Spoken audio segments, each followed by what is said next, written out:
I give away free Steam games with every major video I do, and here's who won this week. The games available to receive are listed below. To enter, just leave a comment and have contact information on your profile. And now, on with the video. I'm playing something almost every week, and sometimes I want to talk about it and give you a vertical slice. So stick with me for some lightning reviews.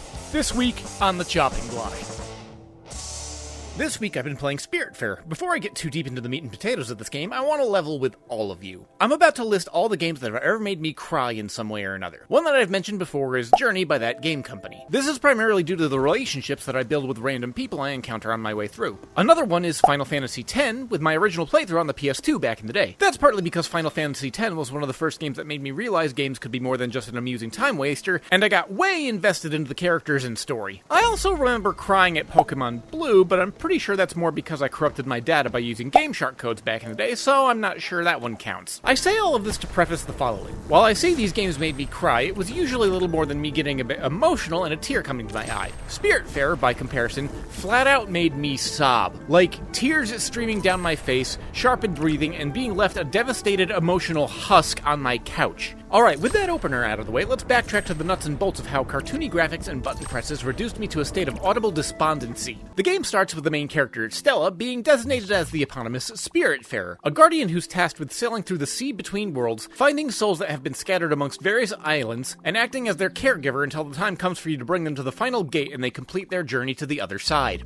As mentioned before, you care for the subjects you find, and this entails providing them with food and shelter, all of which you have to gather the resources for and construct yourself. As you come across more spirits in your travels, you gain wider access to resources, with each spirit coming with their own minigame and item to gather from it. Yep, it's essentially another cozy crafting game. Those spirit-associated minigames are probably the most intense that Spiritfarer ever gets, and I feel it's important to stress the mindset that the game is trying to encourage, which I came across after a while. Spiritfarer doesn't lend itself well to the notion of quick progression. True to the vein of cozy crafting games, it wants you to take your time and let go of the notion of needing to progress as fast as possible. If you don't adapt to that mindset, then at the very best you're going to become frequently irritated. You'll see the next essential building or item that you need to craft, and then you'll realize you don't have the essential materials, so you'll need to travel all the way across the map or pull open the wiki to see if the resource is even available to you yet. However, if you can adapt to that mindset, then you come across the odd paradox of sometimes feeling like the game is still moving too fast from a narrative aspect. You see, the spirits that you care for are not blank slates or lacking personality. Most are fairly fleshed out and thoroughly well written, with their own flaws, individual character arcs, and even tiny details such as favorite foods and furnishing requests. And as you go through your quests and continue to speak with them, you'll learn about their lives and struggles. Spoilers ahead, there's about a dozen spirits for you to meet and guide to their final resting spot, but I'm only going to give spoilers for what are likely the first two that an individual would complete on their own playthrough. This is with the hope that you will play this game for yourself if any facet piques your interest. The spirits you encounter on your journey are not randos or strangers. For instance, a friend who lived a life of luxury but seemingly had parents who failed to spread that richness to the relationship with their own daughter. Or the elderly neighbor that took on a grandmotherly role, but just as in life, the end of their journey sees them retreating into distant memories and beginning to lose grasp on the world and people currently around them. And not only are you building relationships and gathering resources with each of these party members, but they teach you skills to refine items that you would use further down the line, thus giving you another layer of attachment to everything you do farther in the game. For instance, going back to that friend with the troubled home life, they retreated into clothes making and fashion as a means of expression, and they teach you how to construct fabrics for use on the ship. And as you say goodbye to each character, their dwelling and individual refining processes remain,